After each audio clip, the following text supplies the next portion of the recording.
Halo, kembali lagi bersama saya, Miss Ria. Hari ini kita akan belajar tentang matematika, yaitu mengenai peluang. Kita mulai ya. Kita akan memulai dengan sejarah peluang. Nah, Girolamo Cardano adalah seorang ahli matematika dan fisika kelahiran Italia 24 September 1501. Beliaulah yang mengembangkan teori peluang dan menggunakannya untuk memenangkan perjudian karena masa itu Cardano merupakan seorang pejudi. Pada tahun 1565, Cardano menerbitkan sebuah buku berjudul Liber de Ludo Aleae, yaitu buku On Game of Chance. Pada bukunya, Cardano memberikan rincian tentang konsep dasar dari peluang berdasarkan sebuah masalah dalam perjudian. Perkembangan selanjutnya, tahun 1654, seorang pejudi lain dengan nama Chevalier de Mere menemukan bagaimana berjalannya suatu sistem perjudian. Suatu saat de Mere kalah dalam suatu perjudian. Akhirnya dia meminta pertolongan ke Blaise Pascal untuk menganalisa sistem permainan tersebut. Dengan perhitungan Pascal, menemukan bahwa kemungkinan de Mere kalah dalam perjudian tersebut 51%. Dari sanalah berawal ketertarikan Pascal mengembangkan teori ini. Akhirnya bersama ahli matematika lain yaitu Pierre de Fermat, Blaise Pascal mendiskusikan pemecahan masalah ini. Nah, hari ini kita akan pelajari 4. Ada yang pertama, ada pengertian peluang, kedua, ruang sampel dan titik sampel peluang, ketiga, peluang klasik, peluang empirik, dan peluang teoretik, kemudian yang keempat, frekuensi harapan. Kita masuk ke pengertian peluang. Peluang adalah besarnya probabilitas atau kemungkinan berlangsungnya suatu kejadian. Konsep peluang ini tidak hanya diterapkan pada hal-hal yang bersifat sederhana seperti permainan dadu, melainkan pada hal yang lebih kompleks seperti investasi, ramalan cuaca, asuransi, dan lainnya. Peluang memiliki rentang nilai dari 0 sampai 1, di mana semakin besar nilai peluang, maka semakin besar pula kemungkinan kejadian tersebut terjadi. Misalkan peluangnya 1, berarti itu adalah hal yang mutlak terjadi atau yang pasti terjadi. Kemudian kita ke ruang sampel dan titik sampel. Ada ruang sampel. Ruang sampel adalah himpunan semua kemungkinan hasil yang didapatkan dari suatu percobaan. Ruang sampel biasa dinyatakan dengan S, di S besar simbolnya. Contohnya, ruang sampel dari dadu adalah angka 1, 2, 3, 4, 5, dan 6. Nah, sebelah kanan ini adalah gambar dadu. Jadi, ada 6 ruang sampel. Karena dadu memiliki 6 sisi. Selanjutnya itu titik sampel. Titik sampel adalah bagian dari ruang sampel.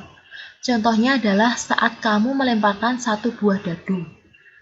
Salah satu kemungkinan angka yang akan keluar adalah 3. Nah, ini yang paling atas, permukaan atasnya adalah 3. Ini adalah titik sampelnya, berarti 3 yang muncul. Contoh soal. Dari seperangkat kartu BRIC, kartu BRIC-nya adalah kartu ini, gambarnya di sebelah kanan atas ini, akan diambil satu kartu secara acak. Tentukan ruang sampel percobaan tersebut. Yang pertama, dalam seperangkat kartu BRIC ini ada 4 jenis kartu, yaitu hati, skop, wacik, dan keriting. Masing-masing kartu terdiri atas 13 kartu. Coba teman-teman kalau punya kartu ini bisa dihitung. Jadi nanti hatinya ada berapa, skop berapa, wacik berapa, keriting berapa. Kemudian ada juga as sampai king. Nah, gambarnya seperti bawah ini. Dari as sampai ke king. Jadi yang hati merah ada 13, kemudian wacik merah ini ada 13, kemudian skop yang hitam ini ada 13, kemudian yang keriting ada 13. Dengan demikian, jika kita total semuanya, maka kita dapat ruang sampel. Kalau total berarti ini ada 13 kali 4, yaitu 52 kartu. Jadi ruang sampelnya ada 52 kartu. Seperti itu. Kita lanjut ke peluang klasik. Peluang klasik adalah peluang pertama yang dipelajari oleh para matematikawan di abad ke-17 dan 18. Semua kejadian yang akan terjadi ditentukan melalui ruang sampel. Pada peluang jenis ini, semua kejadian diasumsikan memiliki peluang yang sama untuk terjadi.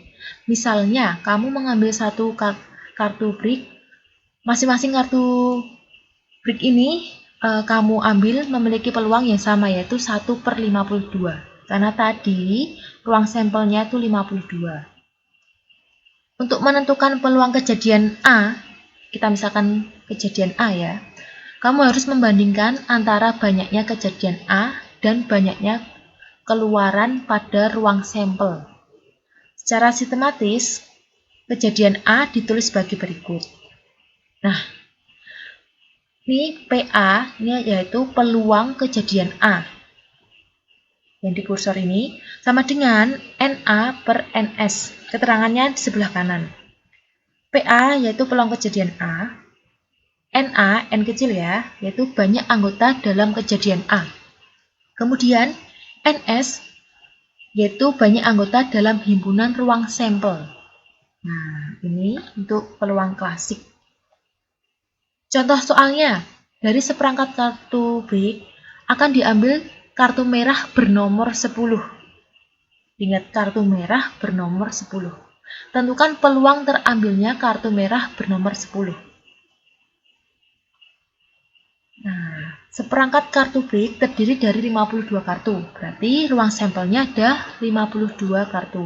Artinya, ruang sampel percobaan tersebut atau NS, karena ini lambang ruang sampel, NS sama dengan 52. Terambilnya kartu merah bernomor 10 menunjukkan NA atau kejadian A. Kejadian A ini adalah kartu merah bernomor 10, yaitu ada 2. Siapa saja? Nih gambarnya. Wajik merah, kan wajik merah ya. Ini nomor 10, kemudian hati merah nomor 10. Berarti ada 2 kartu. Berdasarkan teori peluang klasik diperoleh peluang A sama dengan banyak kejadian A dibagi banyak ruang sampel. Sama dengan 2/52. 2 dari ini. Banyaknya kartu merah bernomor 10, ada 2/52. Jika kita sederhanakan, menjadi 1/26. Jadi, peluang terambilnya kartu warna merah nomor 10 adalah 1/26. Oke, kita lanjut ke peluang empirik. Peluang empirik adalah peluang suatu kejadian yang diperoleh dari hasil observasi atau kejadian nyata. Ya, jadi kejadian nyata sudah dilakukan, itu hasil dari eksperimen atau observasi. Sehingga dapat disimpulkan, peluang empirik adalah perbandingan antara frekuensi kejadian NA terhadap percobaan yang dilakukan, yaitu NS, yaitu ruang sampel ya tadi. Secara matematis, peluang empirik dirumuskan sebagai berikut. Nih, sama seperti peluang klasik tadi ya. Peluang klasik itu tadi adalah yang pertama kali diteliti atau dari seorang matematikawan abad 17 sama 18. Kemudian turun ke peluang empirik. Sama, keterangannya juga sama. Kita lanjut ke contoh soalnya. Tadi ingat, peluang empirik adalah kejadian yang sudah dilakukan dari hasil percobaan. Nih, contohnya pada pertandingan sepak bola yang dilaksanakan sebanyak 30 kali. Ternyata tim Indonesia menang 18 kali, seri 8 kali, dan kalah 2 kali. Dari data yang sudah ada, jika tim Indonesia bertanding sekali lagi, berapakah peluang tim Indonesia akan menang? Nah, caranya,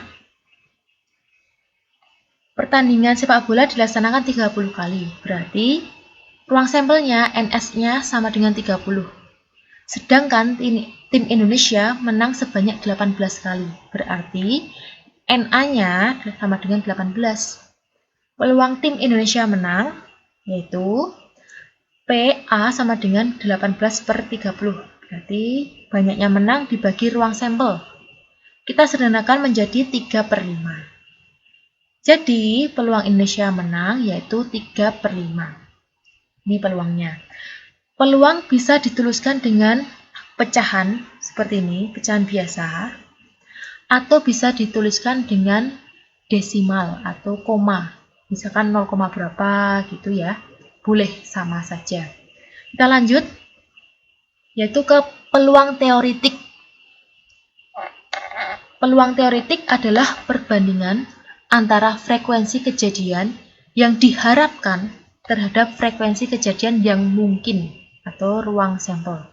Jadi untuk teoretik ini bedanya dari empirik. Kalau teoretik ini tidak melalui dari percobaan atau sudah dilakukan, tetapi yang diharapkan. Jadi belum bisa tahu pasti berapa kali gitu.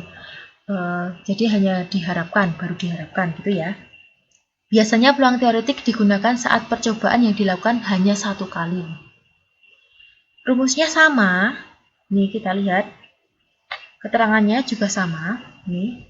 Peluang A sama dengan peluang kejadian A. NA sama dengan frekuensi kejadian yang diharapkan. Jadi ini baru diharapkan. NS sama dengan frekuensi seluruh percobaan. Contohnya, 2 buah dadu hitam dan merah dilempar bersama-sama. Peluang munculnya dadu pertama bermata 3. Jadi kira-kira yang diharapkan nanti seperti apa? Dari soal ini kita bisa buat ke tabel. Jadi kan ada buah dadu. Dadu itu memiliki 6 permukaan kan ya. Berarti ada ini dadu 1, dadu 2. Setiap dadu ada 6. Berarti 1, 2, 3, 4, 5, 6 yang mendatar ini. Yang ke bawah juga 1, 2, 3, 4, 5, 6. Caranya ini kita cari pertemukan 1, 1. Kemudian ini 2 sama 1 berarti 1,2. Ini penulisannya seperti ini. Untuk penyelesaiannya kita lanjut. Nah, ini berdasarkan tabel di samping ini ya teman-teman ya. NS sama dengan 36. Jadi jika kita hitung 1,1, 1,2 sampai 6,6, ini ada 36. Berarti ruang sampelnya 36. A adalah kejadian muncul mata dadu pertama bermata 3. Jadi pertama bermata 3. Berarti kita lihat nih yang depan-depannya. Misalkan 1,1, ini kan depannya 1 ya. Berarti kan bukan bermata 3, bukan 3. Kita cari yang 3. Ini ada 3,1, 3,2, 3,3, 3,4, 3,5, 3,6. Berarti ada berapa ini? 1, 2, 3, 4, 5, 6. Ada 6. Jadi NA sama dengan 6. Sehingga kita bisa cari peluangnya. Muncul mata dadu pertama 3, yaitu PA sama dengan NA per NS. Sama dengan 6/36.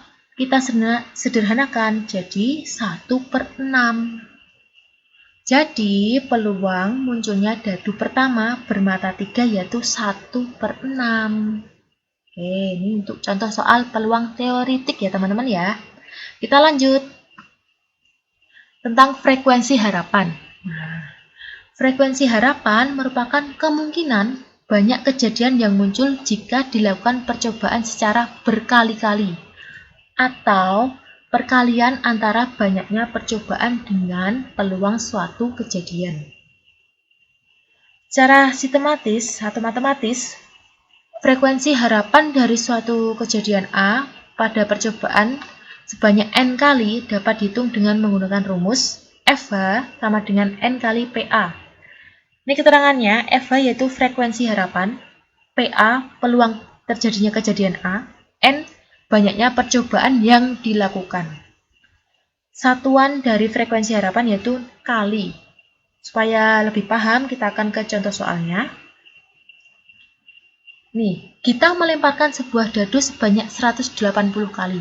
Tentukan frekuensi harapan munculnya mata dadu bertitik ganjil. Nih, bertitik ganjil, ingat-ingat ya, yang ganjil. Jadi dari soal kita ketahui N sama dengan 180 kali. Ada 180 kali percobaan.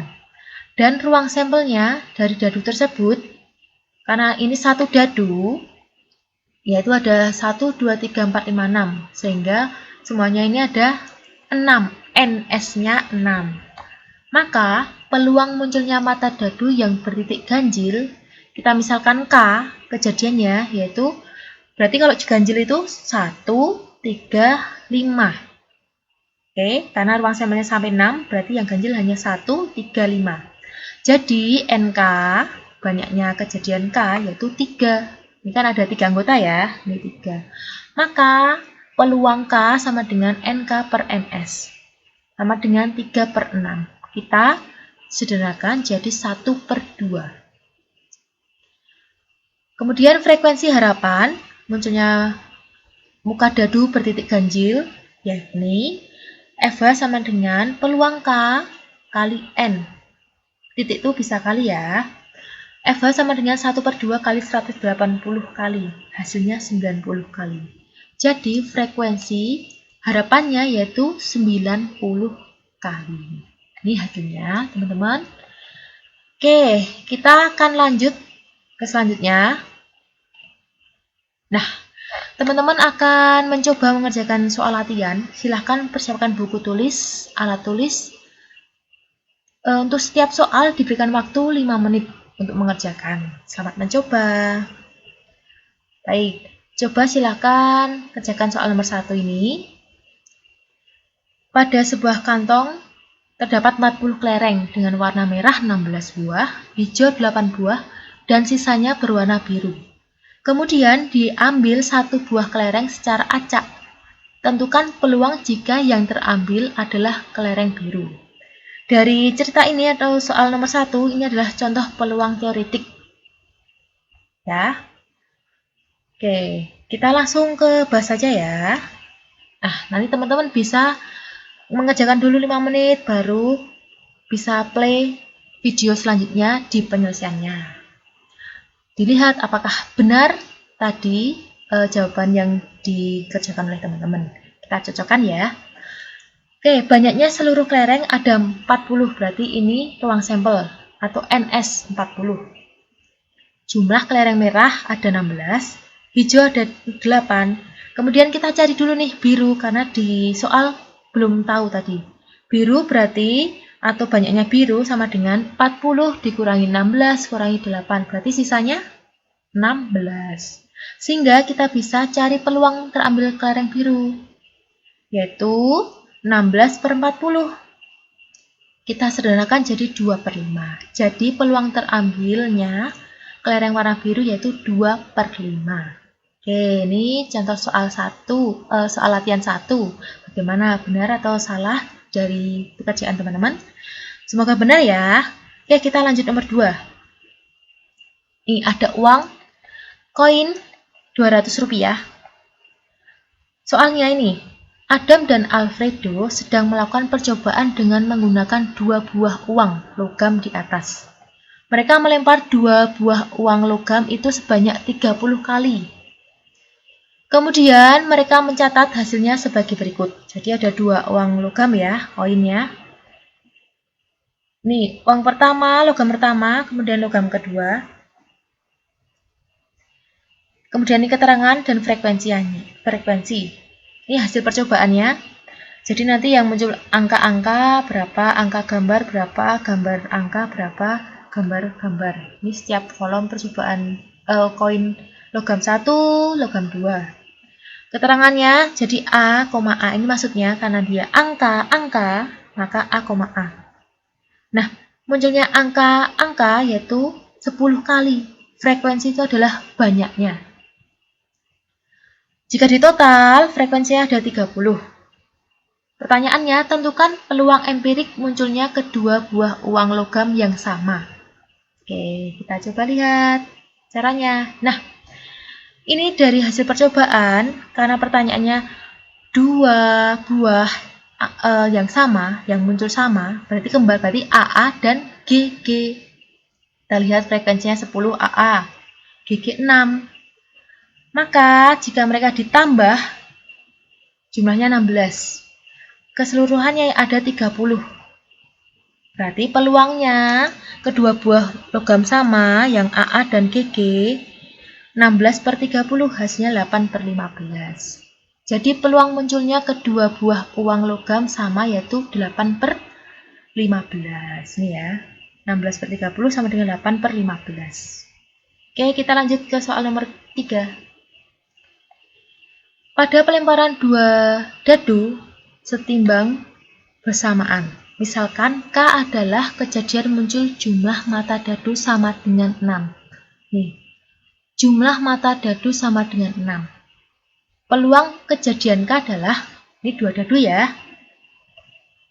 Coba lihat nih penyelesaiannya. Seperti tadi, yang di awal juga ada dua dadu. Karena pertanyaannya adalah muncul mata dadu yang jika dijumlah itu sama dengan 6. Berarti ini, perhatikan yang dilingkari merah. 1,5. Jika dia dijumlahkan 1 tambah 5 berarti 6. 2,4. 2 tambah 4, 6. Nah, yang dilingkari merah hasilnya adalah jika dijumlahkan 6. Jumlah mata dadu sama dengan 6 yaitu ada 1,5, 2,4, 3,3, 4,2, dan 5,1. Jadi, NK sama dengan 5. Karena ada 5 kan, ini. Kemudian NS, ruang sampelnya ada 36, karena 2 dadu. Maka peluangnya 5/36. Nah, karena ini tidak bisa disederhanakan ya. Jadi muncul jumlah mata dadu sama dengan 6 yaitu 5/36. Bagaimana teman-teman? Benar nggak jawabannya di soal nomor 3? Oke, semoga benar ya. Kita lanjut soal terakhir nih, soal keempat. Jika sebuah dadu dilempar sebanyak 60 kali, maka frekuensi harapan muncul mata dadu 5 adalah, ini soal tentang frekuensi harapan. Oke, kita lihat pembahasannya. Ruang sampel pelemparan dadu, berarti karena ada satu dadu, berarti 1, 2, 3, 4, 5, 6. Otomatis NS-nya ada 6, karena ada 6 anggota. N-nya, yaitu banyak percobaannya, ada 60 kali. Sehingga kejadian muncul mata dadu 5, berarti N yang muncul 5 itu ada sekali. Ya kan, ini angka 5-nya ada 1 kali. Jadi peluangnya ada 5, N5 per NS sama dengan 1/6. Nih, peluangnya 1/6. Sehingga frekuensi harapannya sama dengan N kali P5. Sama dengan 60 kali 1/6. Sama dengan 10 kali. Jadi frekuensi harapan muncul mata dadu 5, yaitu 10 kali. Oke, semoga dari 4 soal latihan ini teman-teman dapat benar semua. Ya, ini adalah contoh-contoh soal dari materi yang sudah dijelaskan. Oke, terima kasih teman-teman. Semoga video ini dapat bermanfaat dan membantu teman-teman untuk mempelajari tentang peluang. Jangan lupa like, subscribe, kemudian lonceng juga ya. Dah.